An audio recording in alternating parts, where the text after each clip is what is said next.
எக்ஸலில் வந்து what-if analysis பார்க்க போகிறோம்.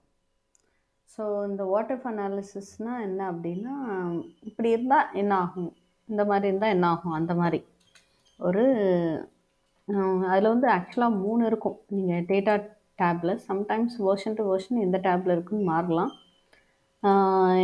இது வந்து 2013 நினைக்கிறேன். ஸோ இதில் வந்து டேட்டாவில் இந்த வாட்-இஃப் அனாலிசிஸில் பார்த்தீங்கன்னா சினாரியோ மேனேஜர்னு ஒன்று இருக்குது, கோல் சீக்கர் இருக்குது, டேட்டா டேபிள் இருக்குது. ஸோ இதில் வந்து சினாரியோ மேனேஜர் பார்த்துடலாம். இப்போ சினாரியோ மேனேஜர் பார்க்குறதுக்கு முன்னாடி நார்மலாக ஒரு கேல்குலேஷன்ஸ் நம்ம இங்கே வாட்-இஃப் அனாலிசிஸ்க்கு நம்ம வந்து பண்ணிக்கலாம். சரியா? ஒன்று வந்து நம்ம பார்க்க போகிறது ஆக்சுவலாக சினாரியோ மேனேஜர். சினாரியோ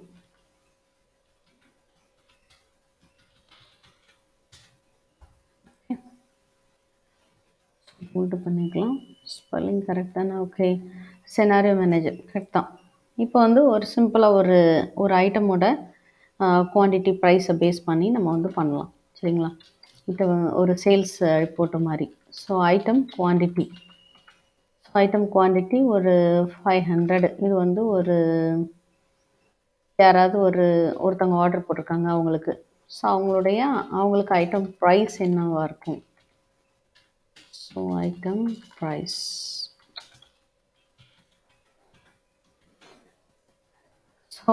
ப்ரைஸ் வந்து ஒரு 35 rupees ஒரு ஐட்டமோட ப்ரைஸு. இல்லை நீங்கள் ஜாஸ்தி கொடுக்கறனாலும் கொடுத்துக்கலாம். நான் சிம்பிளாக கால்குலேட் பண்ணுற மாதிரி 35 rupees அப்படின்ற மாதிரி போட்டுக்கலாம். நம்ம 35 மட்டும் போட்டுக்கலாம். கரன்சி சிம்பிள் வேணால் நம்ம அதை தனியாக பார்த்துக்குவோம். இப்போதைக்கு நம்பர்ஸில் போட்டுக்கலாம். அதுக்கப்புறம் நம்ம வந்து நார்மலாக இப்போது ஒரு நெட் ப்ராஃபிட் இல்லாமல் ஜஸ்ட்டு நம்ம ஒரு இவ்வளோ ஐட்டம் சேல் பண்ணியிருக்கோம், இவ்வளோ ப்ரைஸுக்கு per each rupees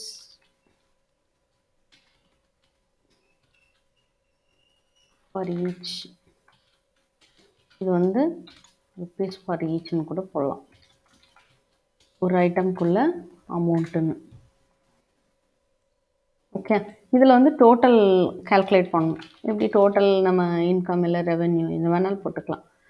total sales, total profit அப்படின்னு சொல்லி போட்டலாம். டோட்டல் ப்ராஃபிட் நம்ம பார்க்கும்போது நம்பர் ஆஃப் ஐட்டம்ஸையும் என்ன சேல் பண்ணியிருக்கோமோ, ஒரு சின்ன ப்ராடக்ட், ஒரு ஸ்கூல் கிட்டு மாதிரி ப்ராடக்ட் பண்ணியிருக்கோம், ஒரு ஸ்கூலுக்கு சேல் பண்ணியிருக்கோம்னு வச்சுக்கோங்க. 500 ஐட்டம்ஸ் நம்ம சேல் பண்ணியிருக்கோம் 35 rupeesல. ஒரு ஜாமெட்ரி பாக்ஸ் கூட இருக்கலாம். அப்போ இதை வந்து நம்ம மல்டிப்ளை பண்ணும்போது எப்படி பண்ணுவோம்? நார்மலாக இதனுடைய அட்ரஸ் என்ன? F4. ஸோ நம்ம கிளிக் பண்ணாலே போதும், இங்கே வந்துடும். ப்ளஸ் மல்டிப்ளிகேஷன் இல்லையா? ஸோ மல்டிப்ளை ஆஸ்ட்ரிக் போட்டுட்டு அதே மாதிரி F5 என்ட்ரு தட்டினோன்னா நமக்கு ப்ராஃபிட் கிடச்சிடும். இது ரொம்ப நார்மல். ஸோ நார்மலாக நம்ம வந்து இது பண்ணியிருக்கோம். டெக்கரேட் பண்ணணும்னு நீங்கள் பண்ணிக்கோங்க, பார்க்க நீட்டாக இருக்கும். Merge and centre. இது ஏதாவது ஒரு டார்க் கலர் கொடுத்துக்கோங்க. இந்த ரிப்போர்ட் நல்லா இது மாதிரி நம்ம பண்ணோன்னா நல்லாயிருக்கும். கொஞ்சம் டெக்ஸ்ட்டு கலர் நம்ம ஒயிட்டு கொடுத்துக்கலாம். இங்கே வந்து எனி லைட் கலர். இது மட்டும் ஏதாவது ஒரு கொஞ்சம் வேறு மாதிரி கலர், ஏன்னா டோட்டல்ன்றனால தனியாக தெரியணும். ஸோ சினாரியோ மேனேஜரில் இப்போ நம்ம பார்த்தாச்சு. Item quantity and item price, net profit இவ்வளோ இருக்குதுன்னு பார்த்தாச்சு. இப்போது நம்ம உண்மையிலே ப்ராஃபிட் இதுதானா? கிடையாது. நெட் ப்ராஃபிட் கிடையாது. இந்த ப்ராடக்ட்டு ப்ரிப்பேர் பண்ணுறதுக்கு நம்ம ஒரு மேனுஃபேக்சரிங் காஸ்ட் ஆகிருக்கலாம். இப்போ மேனுஃபேக்சரிங் காஸ்ட் வந்து எவ்வளோ கொடுக்கலாம்? மேனுஃபேக்சரிங் காஸ்ட் இப்போ 35 rupeesனால் அதில் ஒரு பர்டிகுலர் அமௌண்ட்டு, ஒரு பர்சன்டேஜ் ஆஃப் அமௌண்ட் வந்து நமக்கு வந்து என்ன இருக்கும்? நமக்கு வந்து அதுக்கு செலவாயிருக்கும். அப்போது நம்மளுடைய ஐட்டம் வந்து 500 ஐட்டம்ஸ் இருக்குது. 500 ஐட்டம்ஸ்க்கும் எவ்வளோ மேனுஃபேக்சரிங் காஸ்ட் வந்திருக்கும்? 35 rupees சேல் பண்ணியிருக்கோம். ஆனால் நம்ம எவ்வளோ காஸ்ட்டு செலவு பண்ணியிருக்கோம்? ஒரு 20 rupees நம்ம மேக் பண்ணியிருக்கோம்னு வச்சுக்கோங்க. அப்போ ஈக்குவல் டு 500 ஐட்டம்ஸ்க்கு 20 rupees நான் வந்து மேனுஃபேக்சரிங் காஸ்ட்டு. இல்லை ப்ராடக்டினுடைய ரேட்டில் இவ்வளோ பர்சன்டேஜ்னு கூட கொடுக்கலாம்.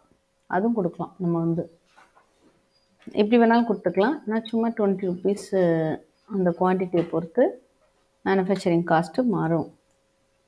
ஃபிக்ஸடாக போட்டிருக்கேன் 20 ருபீஸு. ஓகே, நம்ம ப்ரைஸில் கூட கொடுக்கலாம். 10,000 ருபீஸ் வருது, இப்போது ப்ரைஸில் கூட கொடுக்கலாம். இவ்வளோ ப்ரைஸ் 35 ருபீஸ். ஆனால் ப்ரைஸில் கொடுக்க முடியாது. நம்ம நம்பர் ஆஃப் காஸ்ட்டில், நம்பர் ஆஃப் ஐட்டம்ஸில் எவ்வளோ பர்சன்டேஜ் அவங்களுக்கு வந்து வந்திருக்கும். காஸ்ட் கம்மியாகவே கொடுத்துருவோம், 15 கொடுத்துருவோம். 15 ரூபா செலவாயிருக்குது. அது மட்டும் இல்லை, இந்த ப்ராடக்டை கொண்டு போய் நம்ம சேர்க்கறதுக்குள்ளே டிரான்ஸ்போர்ட்டேஷன் வேறு எங்கே இருந்தாவது வந்திருக்கலாம்.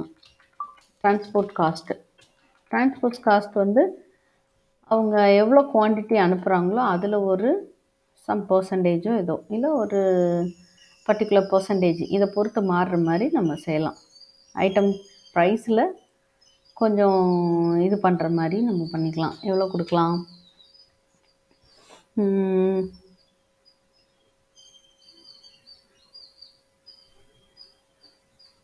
500 இருக்கு இல்லையா? Total cost, total profit. இது டோட்டல் ப்ராஃபிட்லேருந்து கூட நம்ம பர்சன்டேஜ் கேல்குலேட் பண்ணிப்போம்.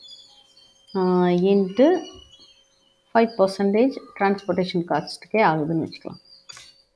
ஓகே, ஸோ 17,500னா 700 ரூபா அதுக்கு வந்து வருது உங்களுக்கு, அந்த மாதிரி வச்சுக்கலாம்.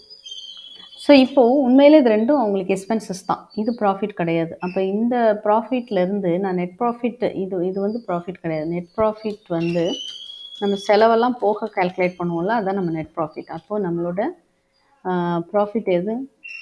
எக்ஸ்பென்சஸ் வேணால் முதல்ல டோட்டல் பண்ணிக்கலாமா? எக்ஸ்பென்சஸ், டோட்டல் எக்ஸ்பென்சஸ்ன்னு போட்டுறேன். டோட்டல் எக்ஸ்பென்சஸ் எது? இந்த பர்டிகுலர் அமௌண்ட்டு மேனுஃபேக்சரிங் காஸ்ட்டும் ப்ளஸ் டிரான்ஸ்போர்ட்டேஷன் காஸ்ட்டும் சேர்த்தாச்சுன்னா இதுதான் டோட்டல் எக்ஸ்பென்சஸ். ஸோ இந்த இதை ஃபார்மேட் பெயிண்டரை யூஸ் பண்ணி அதே இதை இதுக்கு நான் அப்ளை பண்ணிடுறேன். இப்போ அகெயின் இப்போ தான் நெட் ப்ராஃபிட்டே பார்க்க போகிறோம். நெட் ப்ராஃபிட் எப்படி பார்க்குறது? ஏற்கனவே இருக்க ப்ராஃபிட்டோட எக்ஸ்பென்சஸ் எல்லாம் ரெடியூஸ் பண்ணால் தான் நம்ம நெட் ப்ராஃபிட் பார்க்க முடியும். இப்போ ஏற்கனவே இருக்க ப்ராஃபிட் இதில் இருக்குது, மைனஸ் இந்த எக்ஸ்பென்சஸ். அப்போ உண்மையிலே நம்மளோட நெட் ப்ராஃபிட் எவ்வளோன்னா 9,125 தான். செலவெல்லாம் போக நம்ம கையில் இருக்கக்கூடிய ஒரு காஸ்ட்டு. இதை வந்து நம்ம நெட் ப்ராஃபிட்டாக எடுத்துக்கலாம். ஓகே, ஸோ இது ஒரு ஜஸ்ட்டு நார்மல் கால்குலேஷன். இதை சினாரியோ மேனேஜரில் போடும்போது இப்போது குவான்டிட்டி நான் 100 சேஞ்ச் பண்ணுறேன்னு வச்சுக்கோங்களேன். அப்போ ஆட்டோமேட்டிக்காக என்ன சேஞ்ச் ஆகுது? எல்லாமே இங்கே ஃபுல்லாக மாறுது அமௌண்ட்டு. இப்போ ஒரு 500னா 5,000 போடுறேன்.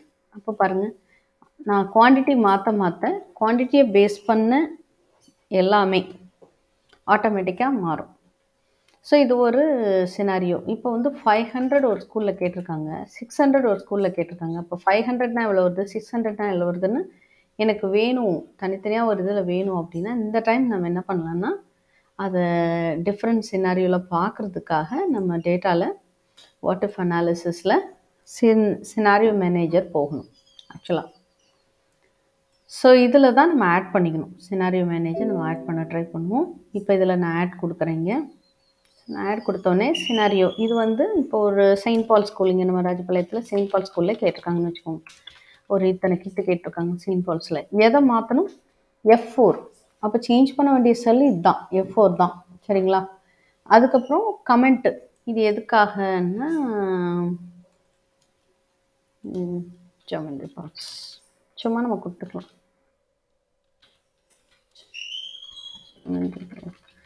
இது ஏதாவது ஸ்கூல் கிட்டும் கொடுத்துரும். School kit for Saint Paul school.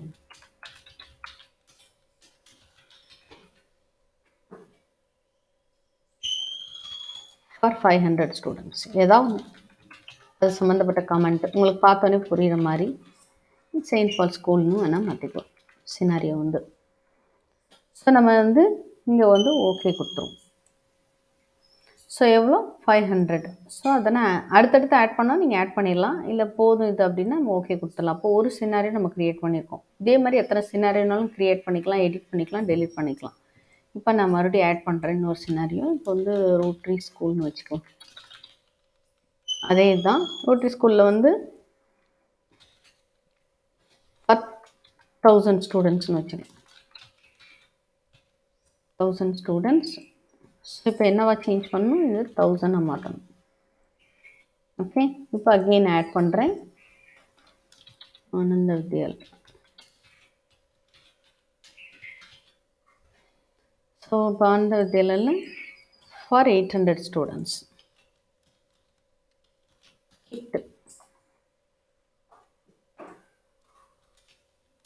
Kit for 800 students. Okay, இப்போ நம்ம 800 ஸ்டூடெண்ட்ஸ்க்கு நம்ம இங்கேருந்தே கூட ஆட் கொடுக்கலாம். பாருங்கள், இங்கேருந்தே ஆட் கொடுத்தா அடுத்த சினாரியோ ஆட் பண்ணுற மாதிரியே வந்துடும். வேறு ஏதாவது ஒரு ஸ்கூல் ஆட் பண்ணுவோம். சின்மயா வித்யாலயா. சின்மயா.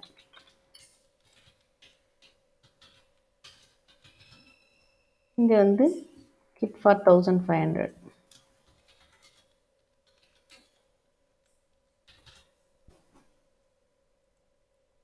ஸோ 1500. இப்போ மறுபடியும் ரமணா ஸ்கூல் மட்டும் ஒன்று ஆட் பண்ணிக்கலாம். ரமணா ஃபார் 750. வேறு ஃபிகர் ஆட் பண்ணிக்கலாம். 750. ஸோ இங்கே வந்து 750. இப்போ ஓகே கொடுத்துட்றேன். இப்போ நமக்கு இத்தனை சினாரியோ, கிட்டத்தட்ட ஒரு 5 சினாரியோ நம்ம சாம்பிளுக்கு க்ரியேட் பண்ணியிருக்கோம். க்ரியேட் பண்ணிவிட்டு இப்போ நான் வந்து இந்த செயின்ட் பால்ஸை கிளிக் பண்ணிவிட்டு நான் ஷோ கொடுத்தேன்னா எனக்கு 500 ஸ்டூடெண்ட்ஸ் தான். இப்போ சிம்மியால் எவ்வளோ கொடுத்தோம் நம்ம, 1500. ஸோ இந்த சேஞ்சிங் செல் எதை பண்ணணும், எவ்வளோ, கிட் ஃபார் 1500. இப்போ நான் ஷோ கொடுத்தேன்னா அவங்களுக்குரியது ஷோ ஆகும். இப்போ ஆனந்த வித்யாலயை கிளிக் பண்ணிவிட்டு நான் அகெயின் ஷோ கொடுத்தேன்னா அவங்களுக்குள்ளே ஷோ ஆகும். ஸோ எந்த சினாரியோ உங்களுக்கு வேணுமோ அதுக்குரிய ஃபிகரை நீங்கள் இம்மீடியட்டாக ஷோ பண்ணி பார்த்துக்கலாம். சரி, இதெல்லாம் ஓகே, எந்த எடிட்டும் பண்ண வேண்டாம், பக்காவாக இருக்குன்னா ஒரு ரிப்போர்ட் மாதிரி நம்ம ஆஃபீஸ்க்கு இத்தனை பேருக்கு நம்ம ப்ரிப்பேர் பண்ணணும் அப்படின்ற இந்த ப்ரைஸ் லிஸ்ட் ஓகே ஆயிடுச்சு அப்படின்னா நம்ம என்ன பண்ணலான்னா சம்மரைஸ் பண்ணி எடுக்கலாம். ஸோ நம்ம சம்மரைஸ் கொடுத்து ஒரு தனி ஷீட்டில், சரிங்களா, ரிசல்ட் செல் வந்து F10 தான். ஸோ வந்து தனி ஷீட்டில் சம்மரி ஓகே கொடுத்துட்டிங்கன்னா இப்போ சீட் 1 சீட் 2 இருக்குது. நம்ம இப்போ ஓகே கொடுக்கும்போது இங்கே பாருங்கள் சினாரியோ சீட்டு நீட்டாக க்ரியேட் ஆயிடுச்சு. ஸோ கரண்ட் வேல்யூ இப்போ 1000 இருந்துச்சு இல்லையா, அதனால் அதில் இருக்குது. ஸோ செயின்ட் பால்ஸ்க்கு என்ன, ரோட்ரிக்கு என்ன, ஆனந்த வித்யாலயாக்கு என்ன, சிம்யாக்கு என்ன அப்படின்னு சொல்லி ஆட்டோமேட்டிக்காக க்ரியேட் ஆகிடுச்சு. சாம்பிள் 1000க்கு நீங்கள் சாம்பிள் 100க்கு போட்டுட்டு கூட நீங்கள் மறுபடியும் க்ரியேட் பண்ணிக்கலாம். இங்கே வந்து F4 தான் சேஞ்ச் பண்ணியிருக்கோம், அந்த குவான்டிட்டியை சேஞ்ச் பண்ணியிருக்கோம். இதுதான் நம்மளோட நெட் ப்ராஃபிட். ஸோ இங்கே F4ம் F10ம் வந்திருக்கு. அதுக்கு பதில் எனக்கு வேறு மாதிரி வரணுன்னா நீங்கள் அகெயின் சீட்டுக்கு போயிட்டு இந்த F4 தானே உங்களுக்கு அங்கே வருது, ஏன்னா இந்த செல் நம்பர் தான் வருது. இந்த செல் தான் சேஞ்ச் பண்ணியிருக்கோம் 1750 அப்படின்னு. ஸோ இதை நான் மினிமம் 100க்கு போட்டுக்கிறேன். ஸோ எனக்கு இது வந்து குவான்டிட்டின்னு தெரியணும்னா இங்கே பாருங்கள், இதை கிளிக் பண்ணிவிட்டு இந்த நேம் பாக்ஸ்ன்னு இருக்கு இல்லையா, ஃபார்முலா பாருக்கு லெஃப்ட் சைடில் இருக்கும். இந்த நேம் பாக்ஸில் நீங்கள் குவான்டிட்டி அப்படின்னு நீங்கள் அடிக்கலாம். இது குவான்டிட்டி. ஸோ நான் நேம் ஆஃப் த செல்லையே என்னவா மாற்றிட்டேன், குவான்டிட்டி. அப்போ நான் F4ன்னு இங்கே போட்டாலும் அங்கே போகும், அந்த இடத்துக்கு போகுது. இப்போ நான் வேறு இடத்துல கிளிக் பண்ணிவிட்டு குவான்டிட்டின்னு நான் டைப் பண்ணாலும் அந்த இடத்துக்கு கரெக்டாக போயிடும், ஏன்னா அதனுடைய நேமை நான் மாற்றிட்டேன். அதே மாதிரி இது நெட் ப்ராஃபிட்டு. ஸோ அப்போ அதையுமே நான் நெட் ப்ராஃபிட் அப்படின்னு மாற்றிடுறேன், சரிங்களா. இப்போ நான் அதே மாதிரி வாட் இஃப் மீஃபுல் அனாலிசிஸில் சினாரியோ மேனேஜர் போயிட்டு நான் சம்மரின்னு கிளிக் பண்ணிவிட்டு நான் ஓகே பண்ணுறேன் அப்படின்னா எனக்கு நீட்டாக பாருங்கள் குவான்டிட்டி நெட் ப்ராஃபிட் வந்துடுச்சு. சாம்பிள் வேல்யூ 100க்கு ஒர்க் அவுட் பண்ணிவிட்டு அப்புறம் செயின்ட் பால்ஸ், ரோட்ரி இவங்களுக்கெல்லாம் எவ்வளோ குவான்டிட்டி, எவ்வளோ நெட் ப்ராஃபிட்டில் எவ்வளோ வருது நமக்கு அப்படின்றது ஒரு ரிப்போர்ட் மாதிரி நமக்கு கிடச்சிடும். இதுதான் வந்து சினாரியோ மேனேஜர் அப்படின்னு சொல்லி நம்ம சொல்லுவோம் வாட் இஃப் அனாலிசிஸில். ஓகே, புரிஞ்சிருக்குன்னு நினைக்கிறேன். இதே மாதிரி நீங்கள் வேறு ஒரு ஃபிகருக்கு கூட நீங்கள் போட்டு பார்க்கலாம். ஏதாவது ஒரு வேல்யூ சேஞ்ச் பண்ணுறது மூலமாக மற்றதெல்லாம் நம்ம டிஃப்ரெண்ட் வேல்யூவாக நம்ம மாற்றி எடுக்கிறது தான் அது. ஓகேயா, தேங்க்யூ.